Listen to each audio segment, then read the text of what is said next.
Welcome to our channel. Today we how to automate tax calculation with TaxJar, full guide step by step clearly. Begin by understanding what TaxJar is and how it can simplify your tax calculation process.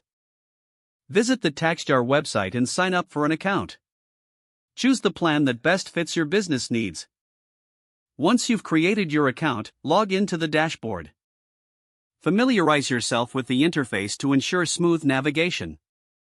Next, gather all necessary information, such as sales data and tax rates for locations where you operate. Go to the Integrations section in the dashboard. Select the platforms you use for e-commerce or invoicing to connect with TaxJar. Follow the prompts to authorize connections.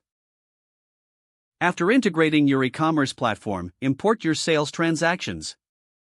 You can choose to import manually or set up automatic imports, depending on your preference. Once your sales data is in TaxJar, go to the Sales Tax Reports section. Here, you can view your sales tax obligations for different jurisdictions. Set up tax rates by navigating to the Settings section. Define the states or regions where your business operates. TaxJar will automatically calculate the required sales tax for each transaction based on these settings. Ensure that your products are categorized correctly to simplify tax calculations.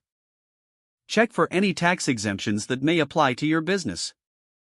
Use the Reports tab to track your tax liability over time. Review this information regularly to stay compliant with tax regulations. When it's time to file, go to the Filing section. TaxJar offers options for automatic filing in certain states. If you choose manual filing, TaxJar will provide the necessary forms and information.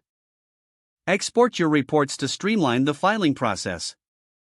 Finally, regularly update your settings and ensure all integrations remain active to maintain accuracy in calculations. With these steps, you'll have successfully automated your tax calculations using TaxJar. If the page does not load, refresh the browser or try again in a private or incognito window. Make sure you are using the correct email address, then retype it carefully to avoid small typos. Don't forget to like this video and subscribe to our channel for more step-by-step tech guides.